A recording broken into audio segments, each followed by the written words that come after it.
नमस्कार, खबर दोपहर में आपका स्वागत है। आपके साथ मैं हूं शिप्रा झा। बुलेटिन में सबसे पहले बात करेंगे गोपालगंज में हुए धमाके की।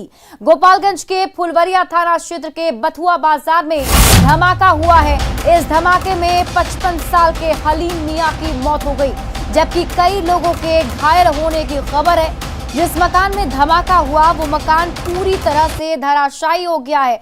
फिलहाल घटनास्थल पर डीएम, एसपी खुद पहुंचकर पूरे मामले की जांच में जुट गए हैं। वहीं फुलवरिया समेत 5 थानों की पुलिस को मौके पर बुला लिया गया है। एक्सक्लूसिव तस्वीर आपके टीवी स्क्रीन पर उस धमाके के बाद किस तरीके से वहां परिस्थिति बनी हुई है वो हम आपको दिखा रहे हैं। धमाके की गूंज इतनी तेज थी कि शव के चिथड़े उड़ गए। पुलिस ने अलग अलग जगहों से शव के टुकड़ों को बरामद किया और इसे बोरी में लेकर पोस्टमार्टम के लिए भेजा गया है। वहीं दूसरी तरफ गंभीर रूप से घायल अख्तर आलम को बेहतर इलाज के लिए गोरखपुर रेफर किया गया। एसपी आनंद कुमार ने बताया कि बम धमाके की जांच की जा रही है।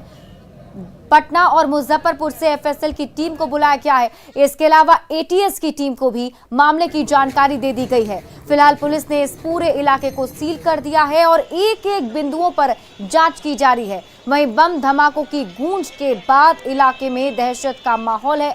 मृतक के परिजन का कहना है कि सिलेंडर फटने से धमाका हुआ है।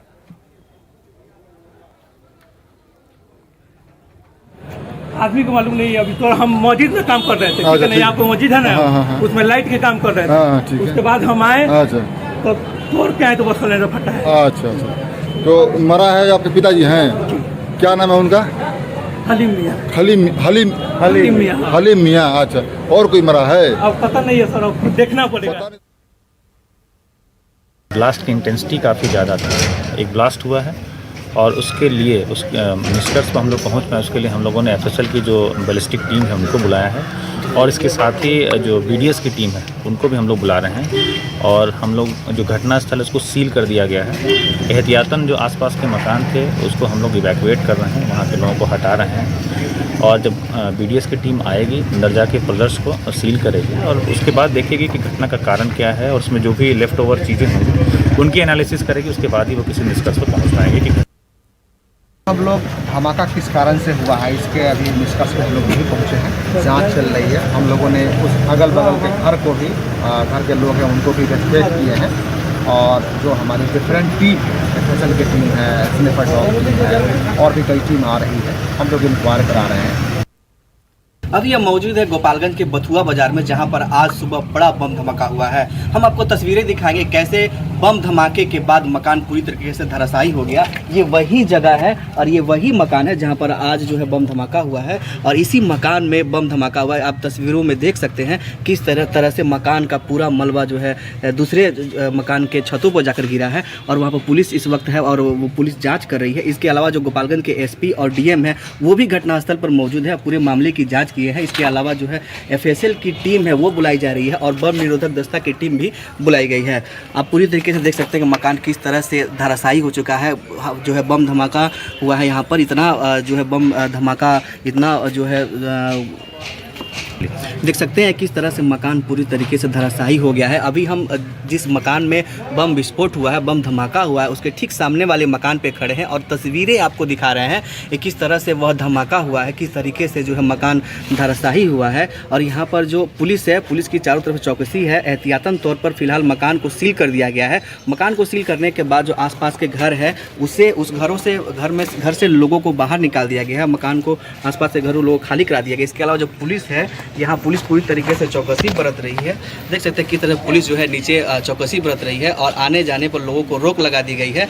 इसके अलावा डीएम और एसपी, डीएम जो है डॉक्टर नवल किशोर चौधरी और एसपी आनंद कुमार वो भी घटनास्थल पर मौजूद हैं और पूरे स्थिति की जांच कर रहे हैं। फिलहाल एटीएस की टीम और बम निरोधक दस्ता के अलावा डॉग स्क्वाड टीम को भी घटनास्थल पर बुलाया गया है ताकि सही तरीके से जांच हो सके और एटीएस की जांच के बाद ही यहाँ पर लोगों को किसी तरह से आने और जाने की अनुमति दी जाएगी। फिलहाल यह जो इलाका है पूरी तरीके से रिहायशी इलाका है और इस रिहायशी इलाके में इतनी बड़ी जो है बम धमाका हुआ है, जाहिर तौर पे है कि इस धमाके की पीछे राज क्या है, सच क्या है, इस पूरे मामले की अब जांच होनी है। जांच के बाद ही पुलिस स्पष्ट बता पाएगी कि यह धमाका आखिरकार कैसे हुआ। क्या फिर एक बार गोपालगंज को दहलाने की साजिश रची गई थी या फिर कुछ और मामला था। गोविंद कुमार, न्यूज़ 18 गोपालगंज।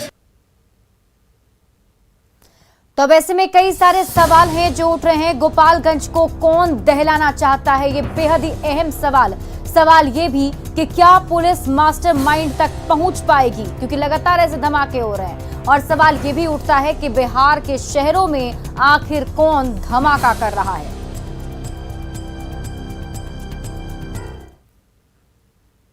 वहीं भागलपुर विस्फोटक के आरोपी आजाद से पुलिस की टीम लगातार पूछताछ कर रही है। एसआईटी की टीम ने आजाद को 3 दिन के रिमांड पर लिया है और बबरगंज थाने में फिलहाल उससे पूछताछ की जा रही है। अभी बबरगंज थाना में आप देख सकते हैं कि ये बबरगंज थाना है और इसी में जो है काजवेली चक विस्फोट मामले के मुख्य आरोपी जो है मोहम्मद आजाद, जिनके घर में विस्फोट हुआ था, उनको देर शाम जो है यहाँ पर पुलिस लाई थी रिमांड पर और घंटों यहाँ पर पूछताछ की गई थी उससे। और लगातार जो है पूछताछ करने के बाद जो है यहाँ से पुलिस रात में ले गई है। एसआईटी की टीम, एटीएस की टीम लगातार उससे पूछताछ कर रही है। 100 से भी ज़्यादा सवाल हैं जो मोहम्मद आजाद से पूछे जा रहे हैं। आप देख सकते हैं कि इसी थाने के अंदर जो है कई वरीय पुलिस अधिकारी जो है रात में यहाँ कैंप किए हुए थे और आजाद से जो है सघन पूछताछ की गई है। सघन पूछताछ करने के बाद जो है रात में ही है आज़ाद को यहाँ से कहीं लेकर जाया गया है पुलिस के द्वारा और कयास लगाया जा रहा है कि उसने कुछ बताया है जिस पर पुलिस छापेमारी कर रही है या फिर उसे कहीं अन्यत्र ले जाकर जो है और जगहों पर पूछताछ कर रही है। पुलिस कई सवाल कर रही है जिसमें कि ये इतना सारा बारूद आखिर आया क्यों और इस बारूद से क्या किया जाना था, क्या साजिश थी, इसका पता लगाया जा रहा है। वहीं पुलिस यह भी गहन पूछताछ में पता करने की कोशिश कर रही है कि मोहम्मद आजाद का ललिता देवी से क्या संबंध था और ललिता देवी उसके मकान में कब से किराए पर रह रही थी, उसने ललिता देवी से किस प्रकार से ये मकान खरीदा था। ये सारी जानकारी जो है पुलिस इकट्ठा कर और लोगों को भी पकड़ने के लिए दबिश जारी की हुई है। आशीष रंजन, न्यूज़ 18 भागलपुर। और इसी बीच बड़ी खबर छपरा से, जहां अपराधियों ने एक आभूषण व्यवसायी को गोली मारी है। अपराधियों की गोली से दुकान के कर्मचारी भी घायल हुए हैं। बताया जा रहा है कि मढ़ौरा के आरके ज्वेलर्स में अपराधी व्यवसायी को गोली मारने के बाद आराम से हथियार लहराते हुए फरार हो गए। फिलहाल पुलिस मामले की जांच में जुटी हुई है।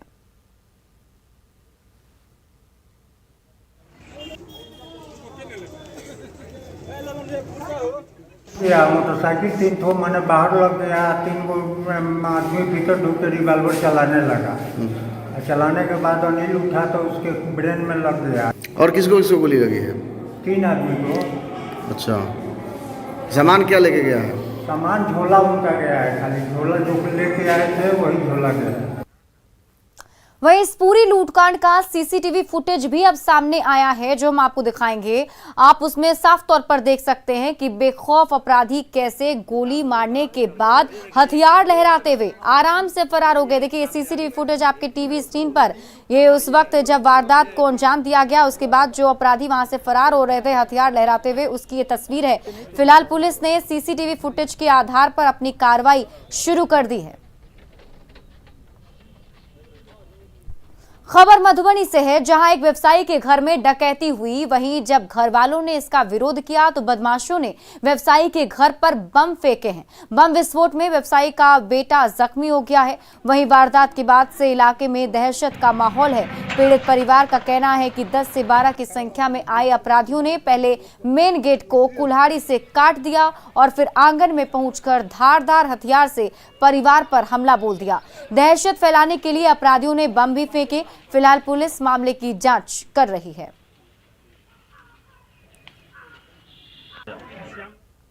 तो मधुबनी में व्यवसायी के घर में डकैती की पूरी वारदात को अंजाम दिया गया है। जब घर वालों ने इसका विरोध किया तो बदमाशों ने व्यवसायी के घर पर बम फेंके हैं। बम विस्फोट में व्यवसायी का बेटा जख्मी हो गया है। वहीं वारदात के बाद इलाके में दहशत का माहौल है।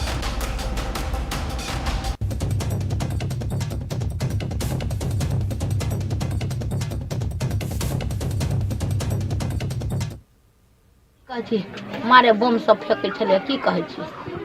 गोली चलल की? नहीं, गोली नहीं छलै, बम छलै, खाली फेंकै छलै। कते संपत्ति लूटने तक कते के लूटल के? कोना 10 भरि तऽ सोने छलैया, 10 भरि सोने छलैया। अब रुपया कते छलैया नहीं छलैया। तो पहले गेट तोड़ल किया, गेट तोड़ला के बाद भैया घर में से निकले, फिर भैया के काट दिल किया। तकर बाद हमर गेट तोड़ल किया तो हम कान में पहनने छली, मंगलसूत्र पहनने छली, तो हमरा कहल के ला सब चीज, तो हम कहल हमरा गर्दन में के पकड़ लगा, हम कहल हमरा मारा उरा ना, हम तोरा सामान दे छियो। तो कहल के चाबी ला, तो हम चाबियो दे दिलिए। तै के बाद वो हमरा वो सब मान दे दिले, गेट पर ठाड़ भेलिए ना, तो भैया के हम देखले वो एक फसल पड़ल, तो हम ओकरा वो हमरा फन हम निकल लगले, तो हमरा फन पकड़ लगा। हम कहल हमरा पकड़ ना, तो हम घर वा समूचा हम तोरा दे दिलियो, तोरा जे लिए के छो से तो घर में ला, हमरा वो ये जायदा। सिवान में संदेहास्पद स्थिति में 3 लोगों की मौत का मामला सामने आया है। स्थानीय लोग जहरीली शराब से मौत की आशंका जता रहे हैं। हालांकि प्रशासन ने इसकी अभी तक पुष्टि नहीं की। बताया जा रहा है कि दरौंदा के ढेबर गांव में 3 लोगों की मौत के बाद परिजनों ने आनन फानन में 2 लोगों का अंतिम संस्कार कर दिया। वहीं मामले की जानकारी पर पुलिस मौके पर पहुंची और जब छानबीन की गई तो पुलिस ने गाँव के खेत से शराब का थैला जब्त किया है। जी जी जी जी कि हमरा आदमी के मत लेके जाई लो, घिसेट के आदमी लेके गइल के ले गइल आए ऊंचा मार होवन होने हो जी घर बा दुताला घर आया होई जी पियावी हो भूखल बके लगे पीवे जी नाम था भूखल बके आइस ना हो लइको के जिन पियो अच्छा हां खाली पेट हम माना कोई के बाबू कुछ खाना ना खले रहिया, जात ना रही वाला जोड़ी ले गइल बानी घींच के, बड़ा जोड़ी से घींच के, ई कोनो मतलब है। और बेतिया से बड़ी खबर आपको बता दें, 72 कार्टन विदेशी शराब को जब्त किया गया है। बेतिया से ये बड़ी खबर आपको बता रहे हैं, जहां 72 कार्टन विदेशी शराब को जब्त किया गया। बरामद शराब की कीमत करीब 12 लाख रुपए बताई जा रही है। मंगलपुर गंडक दियारा इलाके से बरामदगी हुई। यूपी से ये जो स्टॉक है वो बिहार लाया जा रहा था। नाव पर शराब छोड़कर कारोबारी मौके से फरार हो गए। है लगभग 12:30 बजे ये नौतन थाना क्षेत्र का मंगलपुर दियारा और लगभग 72.5 पेटी शराब बरामदगी हुई है। साथ में 4 बाइक को भी सीज किया गया है। किसी की गिरफ्तारी नहीं हुई है, लेकिन ये होली के अवसर पर ये शराब का आगमन होने वाला था, जिसमें हमारी टीम को सफलता मिली है। और इसी बीच मधुबनी से एक और बड़ी खबर सामने आ रही है, जहां पेट्रोल टैंकर में आग से हड़कंप मच गई। सकरी थाना क्षेत्र की घटना बताई जा रही है, जहां पेट्रोल टैंकर में आग लगने से हड़कंप मच गया। सकरी थाना क्षेत्र में NH 57 पर खड़ी टैंकर में अचानक से आग लग गई। एक ढाबे पर टैंकर खड़ी थी, जहां पर आग लग गई। स्थानीय लोग आग बुझाने की कोशिश कर रहे हैं। तस्वीरें में आपको दिखा रहे हैं, देखिए किस तरीके से भीषण आग यहां पर टैंकर में लगा है। धुएं का गुब्बार उठता हुआ आपको दिखाई दे रहा होगा, उससे आप अंदाजा लगा सकते हैं कि किस तरीके से वहां पर आग लगी होगी। एक ढाबे पर ये टैंकर जो है वो खड़ी थी और तभी अचानक से इसमें आग लग गई। जो स्थानीय लोग हैं वहां मौके पर पहुंचकर आग को बुझाने की कोशिश कर रहे हैं, लेकिन आग की लपटें इतनी तेज हैं, इतनी ज्यादा है कि शायद स्थानीय लोग जो हैं अभी तक आग पर काबू पाने में जो है सफल नहीं हुए हैं। सकरी थाना क्षेत्र की घटना बताई जा रही है। NH 57 पर टैंकर खड़ी थी, जहां अचानक से आग लग गई। झारखंड में उत्पात मचाने के बाद भटके हुए हाथी अब नवादा के रजौली पहुंच चुके हैं, जिससे लोगों में दहशत का माहौल है। राहत की बात यह है कि हाथी अभी आबादी वाले इलाके से दूर हैं, लेकिन कभी भी इधर का रुख कर सकते हैं। तस्वीरें हम आपको 2 हाथियों की दिखा रहे हैं। देखिए कैसे मदमस्त चाल चलते हुए गजराज रजौली के सपही जंगल पहुंच गए हैं। हालांकि नवादा वन विभाग की टीम के साथ साथ अब गया से आई एक्सपर्ट की टीम काम में जुट गई है, जहां दोनों हाथियों को उनके माहौल में वापस भेजने की कार्रवाई की जा रही है।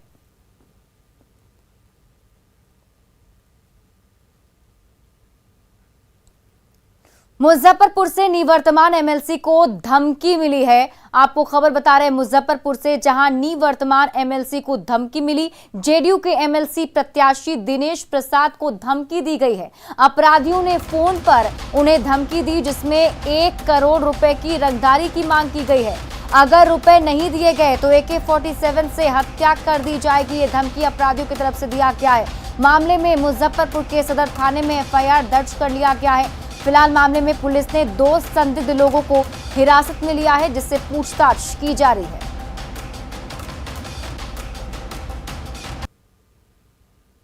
मुजफ्फरपुर से आपको एक खबर बता रहे हैं। जेडीयू के एमएलसी प्रत्याशी दिनेश प्रसाद को आज धमकी मिली है। अपराधियों ने फोन करके धमकी दी है। 1 करोड़ रुपए की रंगदारी मांगी गई है और रुपए अगर नहीं दिए गए तो AK-47 से हत्या कर दी जाएगी। इसकी धमकी एमएलसी को मिली है। हम उसके धमकी से या किसी के धमकी से हम डरने वाले नहीं हैं और उस सब का कोई माने मतलब मेरे सामने नहीं है। कोई अफवाह लफुआ टाइप का आदमी जो होता है मानसिक विचलित करने के लिए ही काम किया होगा, इससे कोई असर पड़ने वाला नहीं है। 1 करोड़ की रंगदारी मांगी गई है और 47 से भूलने की धमकी। अब कोस 47 चलाने की बात कर रहा है और कोस 47 की बात करती है, उसको तो भली बात आप जानते हैं कि 47 की चर्चा कौन लोग करते हैं, किस तरह के लोग होते हैं जो 47 की बात करते हैं, 47 लेके चलते हैं। हम लोग को इससे क्या लेना देना।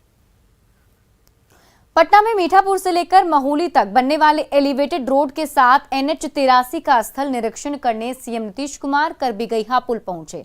उन्होंने अब तक हुए निर्माण कार्य का वहां पर निरीक्षण किया और मौके पर मौजूद अधिकारियों को कई दिशा निर्देश भी दिए। देखिए संवाददाता अमित कुमार की रिपोर्ट।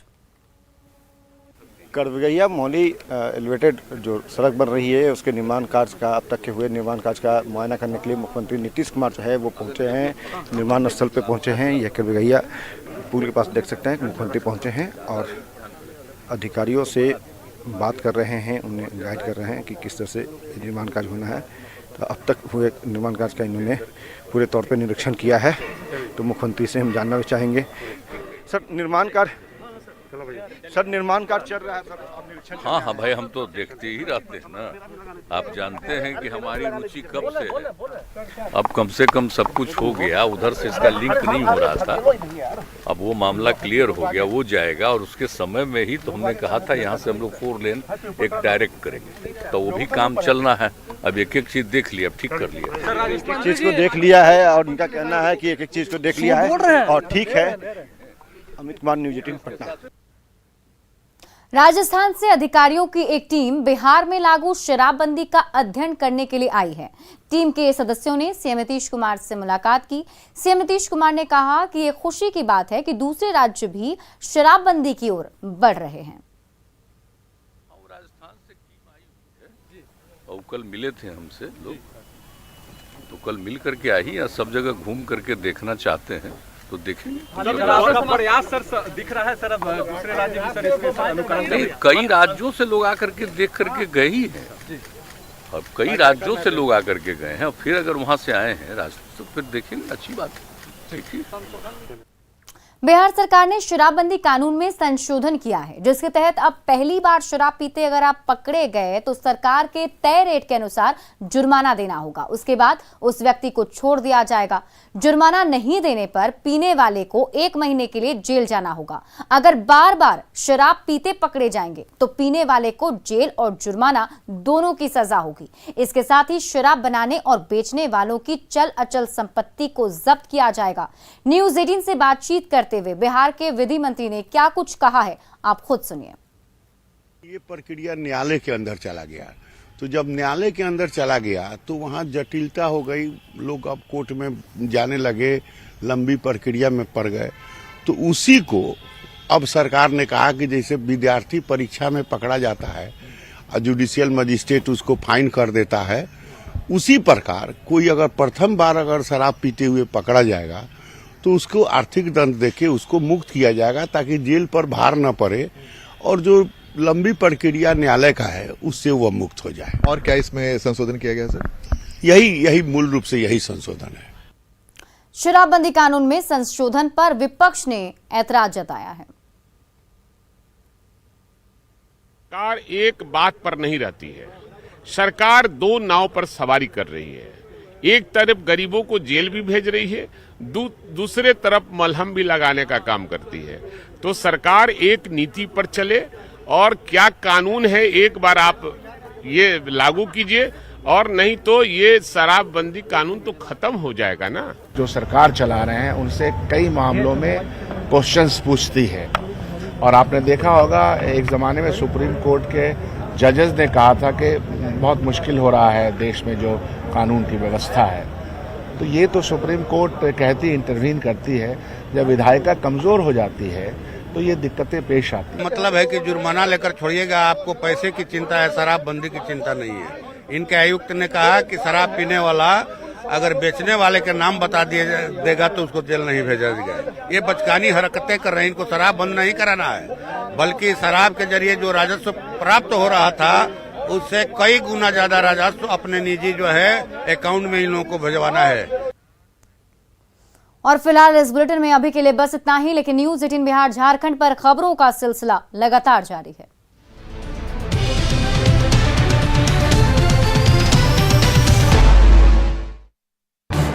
इस न्यूज हेडलाइन